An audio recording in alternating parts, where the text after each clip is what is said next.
이스라엘 백성은 출애굽한 후에 40년이라는 긴 시간을 광야에서 보내게 됩니다. 그러면서 아론은 호르산이라는 곳에서 죽고 그곳에서 장사를 치릅니다. 호르산을 떠나 북쪽 네게부의 아랏이라는 곳으로 향하게 되죠.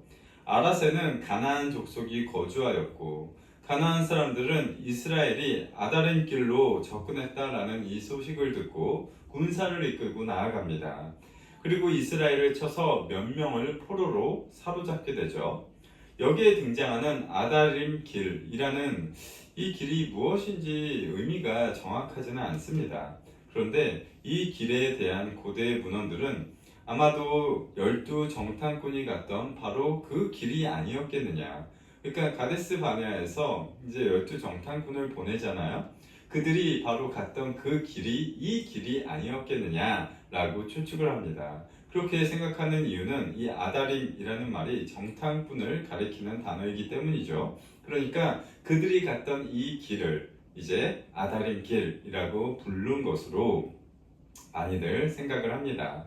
이 아랏에게 기습을 당한 이스라엘은 하나님 앞에 기도를 합니다. 서원하기를 그 성읍을 넘겨주시면 그것을 다 멸하겠습니다. 서원이라는 것은 하나님이 기도에 대해서 응답을 해주시면은 우리가 거기에 대한 대가로 하나님 앞에 이것을 하겠습니다 라고 기도하는 거잖아요. 이스라엘은 성읍을 넘겨주시면, 그러니까 이제 전쟁을 나아가겠는데 전쟁에서 이기게 해주시면 그것을 하나님 앞에 다 드리겠습니다. 과거에는요, 전쟁을 치르면 전리품을 챙기게 되어 있잖아요. 전쟁은 목숨을 걸고 하는 것이기 때문에 거기에 대한 대가가 반드시 필요했고요. 그렇게 하지 않으면 군인들의 사기가 오르지 않을 거잖아요. 그래서 군인들의 사기를 생각해서 반드시 전쟁을 이기면 엄청난 양의 전리품을 챙길 수가 있었어요. 그런데 여기서 얘기하는 이 전투는요, 전리품을 챙길 수가 없는 전투입니다. 바로 헤렘 전투라고 해서 전쟁에 이겨도 그 전쟁에서 나온 것들, 물건들을 사람이 취하는 것이 아니라 온전히 하나님께 모든 것을 바치는 전쟁, 그것을 바로 헤렘 전투라고 이야기를 하는 거죠. 하나님은 이스라엘의 이런 서원을 들으시고 아랏을 이스라엘의 손에 넘겨주십니다. 헤렘 전쟁은요, 이스라엘만 했던 그런 전쟁은 아니었어요. 당시 가나안 지역의 국가들의 관행이었습니다. 당시 국가들이 이제 이런 식으로 자기들이 믿는 신한테 이제 기도를 하고 우리한테 이기게 해주시면 우리가 그 신한테 모든 것을 바치겠습니다 라는 식의 전쟁들이 있었다라는 거예요. 그 시대의 이 지역에서 헤렘은 남녀노소를 모두 없앤다 라는 표현으로 적국에 대한 완전한 승리를 의미하였습니다. 그리고요, 또한 신학적으로 볼 때 성경 안에서 보면 하나님을 적대하고 우상을 섬기는 그러한 민족들의 그 죄의 뿌리를 뽑기 위한 하나님의 심판의 행위로서 하나님이 이러한 전투를 명령하시기도 하시죠. 이스라엘은 하나님의 뜻에 따라서 아랏 성읍을 진멸한 뒤에 그 곳의 이름을 아까 지금까지 얘기한 이 헤렘이라는 단어에서 비롯된 호르마라는 이름을 붙입니다. 그러니까 이 호르마라는 지명이 바로 헤렘에서 비롯되었다라는 거예요. 이 호르마는 파멸, 파괴라는 뜻을 가지고 있습니다. 그런데 이 장소가요, 민수기에 지금 여기서 처음 등장하는 것이 아니에요. 민수기 21장을 보고 있는데 앞에 민수기 14장 45절에 보면 이 장소가 등장합니다. 민수기 14장 45절을 보면 아말렉인과 산간지대에 거주하는 가나안인이 내려와 그들을 무찌르고 호르마까지 이르렀더라 라고 하면서 여기서 호르마가 나오는 거예요. 당시 이스라엘 백성은 가데스 바네아에서 정탐꾼들을 보내고 이 12정탐꾼 중에서 10명의 정탐꾼이 이제 우리는 그들이 보기에 메뚜기와 같을 것이고 다 죽은 목숨이나 마찬가지다 라고 하면서 악한 보고를 내어놓으니까 사람들은, 이스라엘 백성들은 마음이 다 무너져 내리죠. 이제 여기 와서 우리는 다 죽는구나 라고 하면서 하나님 앞에 원망하다가 큰 벌을 받게 됩니다. 하나님은 정탐꾼이 정탐한 날 40일을 하루를 1년으로 쳐서 너희들은 이제 40년 동안 광야 생활을 하게 될 것이다 라고 알려주시죠. 그러면은 하나님의 뜻에 따라서 이제 광야로 나아가야 하는데 그때 가서 갑자기 어떻게 합니까? 갑자기 이제 와가지고 말을 잘 듣는 척을 하죠. 하나님 이제라도 가나안 땅으로 우리가 나아가겠습니다 라고 하면서 임의로 자기들끼리 군사를 이끌고 가나안 땅으로 올라가요. 거기에는 당연히 모세도 동행하지 않았고 하나님의 언약궤도 동행하지 않았습니다. 아무런 의미 없는 진군은 그들에게 당연히 패배를 안겨주었고 가나안 사람들에 의해서 공격을 받아서 어디까지 쫓겨갔다라는 거예요? 호르마까지. 지금 나오는 이 호르마가 전쟁에서 져가지고 도망쳐가지고 쫓겨온 지역이 바로 이 지역이었다라는 거예요. 그런데 그 호르마라는 이 지명을 언제 어떻게 얻게 되는가 하고 보니까 오늘 우리가 읽은 본문 말씀 민수기 21장에서는 이 호르마라는 지명의 유래를 알 수가 있는 것이죠. 동일한 장소에서 40년 전에는 큰 패배를 하고 겨우겨우 도망쳐가지고 그 지역을 밟게 되었는데 지금은요 민수기 21장에서는 완전한 승리를 하게 되는 것을 보게 됩니다. 40년 전과 후의 차이는 무엇입니까? 그 지역은 똑같아요. 그렇죠? 그런데 큰 차이가 있습니다. 40년 전에는 하나님이 허락하지 않은 상태에서 전쟁을 임의로 치루었고 그때는 패배할 수밖에 없었죠. 그러나 지금 이 아랍과의 전투는 다릅니다. 하나님께 먼저 기도를 해서 하나님의 뜻을 물었고 하나님께 모든 것을 우리에게 이기게 해주시면 주님 앞에 모든 것을 드리겠습니다 라는 이 고백과 함께 하나님이 승리할 수 있도록 도와주신 것이죠. 하나님이 함께 해주시지 않으면 우리 역시 실패할 수밖에 없습니다. 반면 하나님이 함께 해주시면 나의 삶에 항상 우리는 실패하지 않을 수가 있는 것이죠. 여러분들이 혼자 생각하고 계획해서 일을 해 나아갈 때 얼마나 완벽하지 못합니까? 우리가 그렇게 계획을 열심히 하고 철두철미하게 준비를 했지만 때로는 실패할 때가 너무나도 많이 있죠. 그런데 그럴 때 내가 과연 주님 앞에 기도하고 하나님의 뜻에 따라서 나의 삶을 살아왔는가 한번 나의 삶을 돌아볼 수 있기를 바랍니다. 이스라엘은 호르마에서 되돌아 남아에서 다시 호르산을 거쳐서 홍해길로 빠집니다. 그들은 여전히 에돔 땅에는 들어갈 수가 없었어요. 그래서 그 에서의 후손들이 이제 살고 있는 그 땅이 바로 그 땅을 지나가야만 좀 가깝고 좋은 길로서 갈 수가 있었는데요. 하나님이 그것을 허락하지를 않으세요. 역시 에서의 후손들을 공격하지도 말고 그 땅을 그들이 원하지 않으면 밟을 수도 없었기 때문에 어쩔 수 없이 지름길이 아닌 또 우회를 해가지고 또 광야길을 통하여서 갈 수밖에 없었던 거예요. 4절의 마지막 부분을 보니까 이 일로 인하여서 이스라엘 백성들이 마음이 상하게 되었다라고 이제 기록이 나오죠. 그런데 단순히 그냥 마음이 상한 것이 아니라 마음이 안달이 나게 되었다라는 뜻을 가지고 있습니다. 아니 지금까지 광야에서 계속해서 방황하면서 너무나도 큰 어려움, 환난, 고난이 있었는데 이제 가나안으로 들어가는 그 길도 지름길, 조금 편안한 길로 가지 못하고 또 다시 고역스러운 광야길로 나서야 하니 이스라엘 백성은 이제 마음이 무너져 내린 거예요. 도대체 언제까지 이 고생을 해야 하나? 이들은 어느 때처럼 다시 불만을 하나님 앞에 이제 쏟아내기 시작합니다. 불평과 불순종의 전형적인 패턴이 또다시 이스라엘 백성에게서 나타나고 있는 것이죠. 그런데 앞선 불평과는 조금 다른 점이 있어요. 앞에서는 주로 불평을 하는 대상이 아론 그리고 모세였죠. 이 두 지도자한테 계속해서 불평을 하면서 심지어 그들을 돌로 쳐서 죽이려고도 하고 했는데 이제는요 좀 더 과감해졌어요. 돌을 넘어서 하나님께 직접 불평을 쏟아내고 있습니다. 5절의 시작 부분을 보면 백성이 하나님과 모세를 향하여 원망하되 2절에는 주로 모세와 아론을 향해 원망하되었어요. 그런데 이제 아론이요, 좀 전에 제가 설교 초반에 얘기했죠. 아론이 죽었다고요. 호르산에서 죽어서 장사가 되어졌습니다. 아론이 없어진 이 상태에서 이제 아론이 아닌 자기들의 이러한 그 불평의 대상이 모세뿐만 아니라 하나님을 향하고 있는 거예요.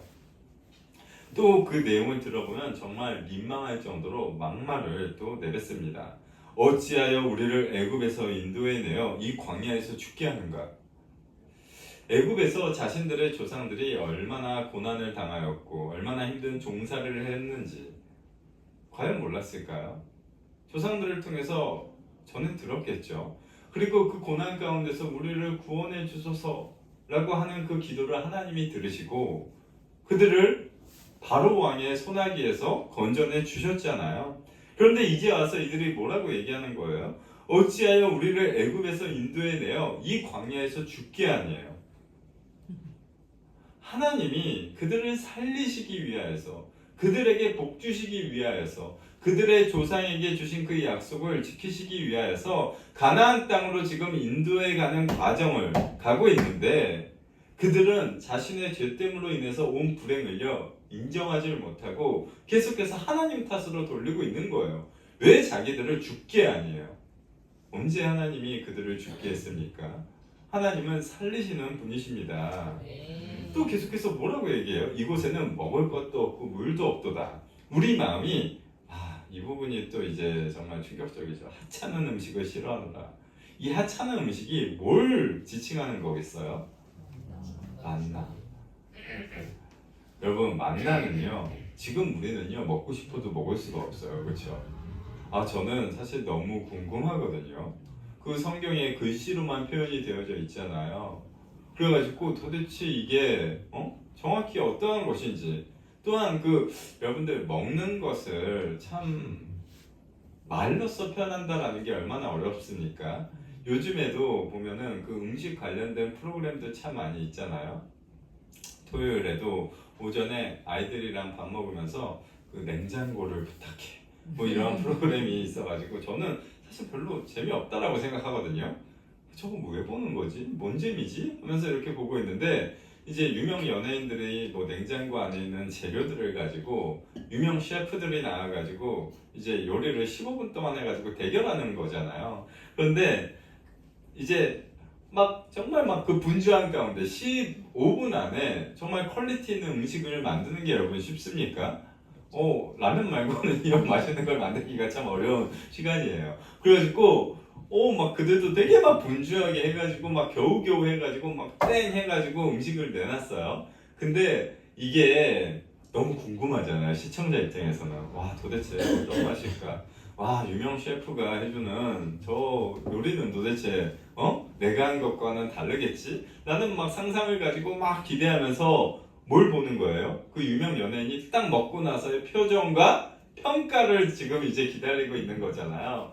근데 제가 딱 봤을 때 그 편에 나온 연예인이 말이 그렇게 많은 분이 아니더라고요. 그리고 맛 평가가 되게 다양하거나 상세하지를 않았어요. 그래서 음식을 딱 먹고 뭐 되게 뭐 혼자서 막 음미를 한 다음에 얘기를 하는데 좀 되게 애매하게 답을 하는 거예요. 처음 먹어보는 맛이에요.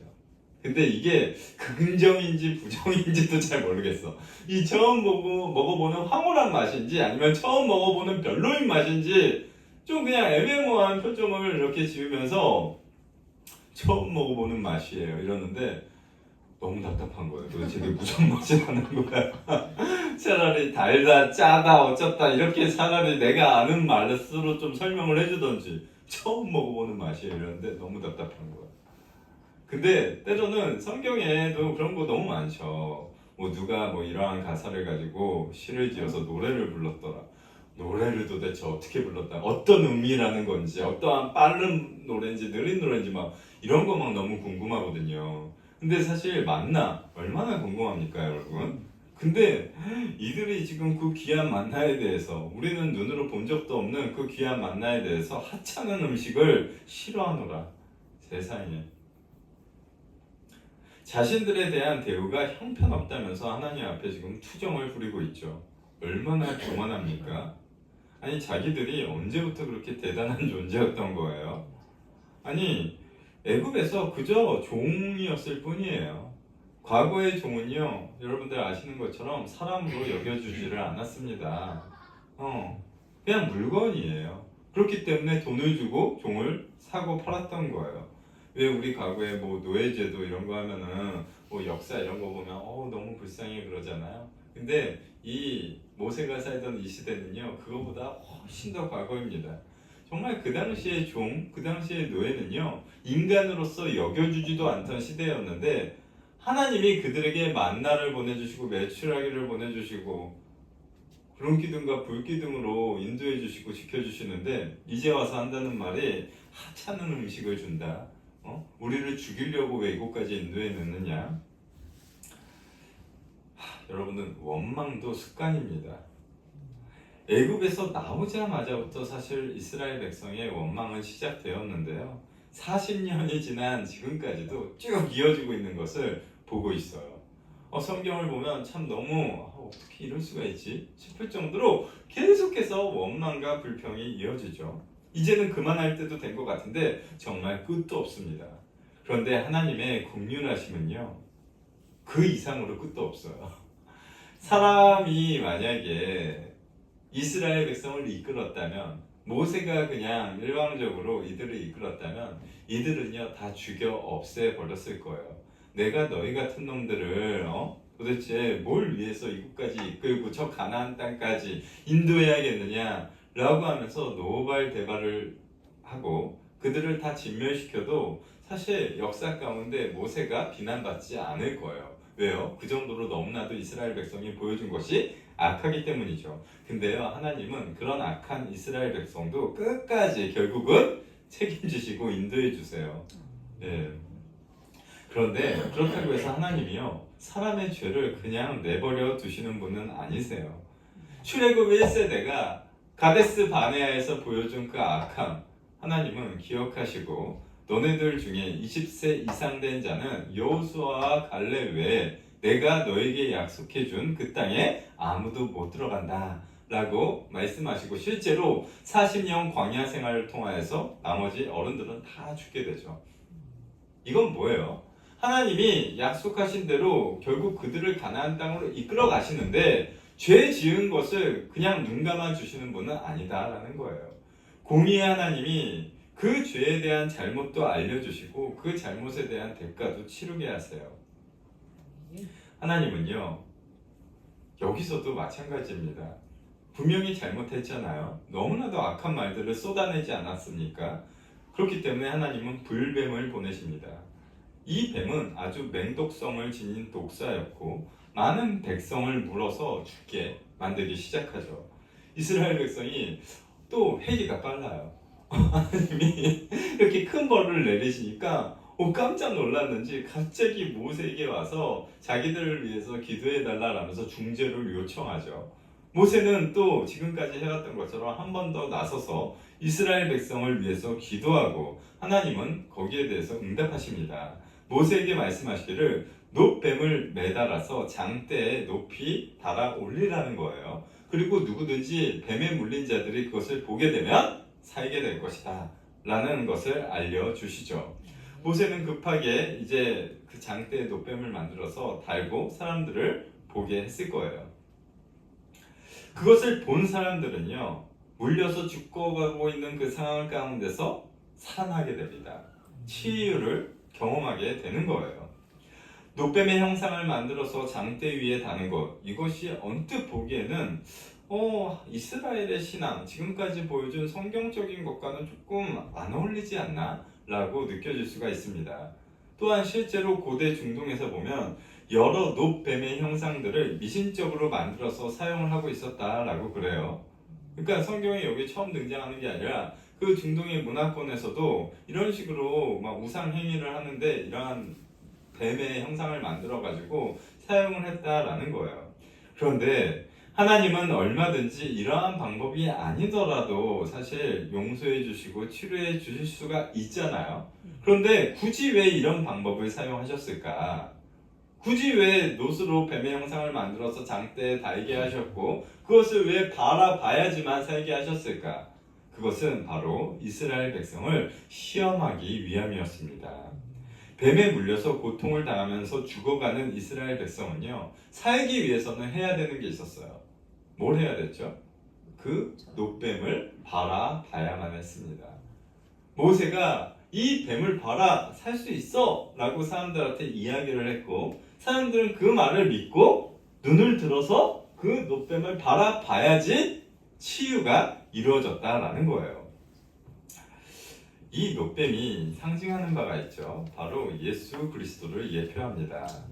놋뱀을 바라본 자는 누구든지 그 생명을 구할 수 있었던 것처럼 우리도 예수님을 믿으면 누구든지 죄 용서를 받고 영생을 얻게 되는 것이죠.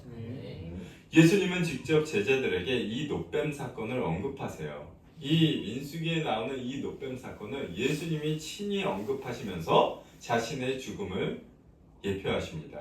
그러니까 이 놋뱀이 예수님을 상징하는 것이 확실하게 성경 안에서 증명이 되어지고 있는 것이죠. 구약의 율법에 의하면요, 장대 위에, 나무 위에 매달리는 것은 하나님께 저주받은 자다라고는 율법이 있기 때문에 사실 이것은요, 그렇게 좋아하는, 또한 사람들로 인하여서 상당히 부정적으로 여겨지는 그러한 하나의 그런 일이었어요. 그런데 아무런 죄가 없으신 예수님이 우리의 죄를 위해 장대, 십자가에 친히 못 박히셨습니다. 그러한 수치, 사람들은 누구도 다 싫어하고 꺼리는 그러한 것을 죄가 없으신 예수님이 친히 그 일을 행하셨는데, 그것은 바로 무엇 때문에? 우리 사람들의 죄의 문제를 해결해 주시기 위해서 예수님이 십자가에 달리신 것이죠. 그렇기 때문에 우리는요, 해야 하는 것은 단 한 가지, 바로 나는 죄인임을 인정하고 예수님을 바라보고 예수님을 믿음으로 말미암아 여러분들이 가지고 있는 그 죄의 문제를 깨끗하게 해결받는 것입니다. 이 당시에 불뱀에 물린 사람들이 놋뱀을 바라보는 것 외에는 치료를 받을 수 있는 방법이 전혀 없었던 것처럼 우리도요, 우리의 죄를 용서받을 수 있는 방법은 딱 한 가지입니다. 바로 예수님의 십자가를 바라보고 그 예수님을 믿는 것입니다. 주님을 바라보고 그 예수님의 십자가를 바라보고 구원을 얻었다면 성화의 과정을 거치면서 계속해서 우리의 삶 가운데 그 예수님의 십자가를 기억하며 살아가야 합니다. 오늘 본문은요, 두 가지의 사건이 나왔어요. 첫 번째는 하나님의 약속에 따라 헤렘 전투에서 승리하는 그 아락과의 전투에서 승리의 모습을 보여주었고, 두 번째는 그 다음에 또 이렇게 힘든 길을 가야 돼요? 라고 하면서 원망하고 불평하는 그 이스라엘 백성, 그리고 그들이 한 악한 말들이 있었고 거기에 대해서 하나님이 불뱀을 보내셨는데 그 불뱀에 물려 죽어가는 자들이 놋뱀을 바라봄으로 살아나게 되는 이 말씀을 보게 되었죠. 이 두 가지의 이 이야기가 우리에게 다 이야기하고 있는 것은 하나님을 바라보고 하나님의 말씀에 순종할 때는 승리가 있지만 하나님 앞에서 원망하고 불평할 때는 실패와 괴로움이 있을 뿐이다 라는 것을 우리에게 말씀해 줍니다. 여러분의 인생에 있어서도 항상 예수님을 바라보는 그러한 삶을 살아가시기를 바랍니다.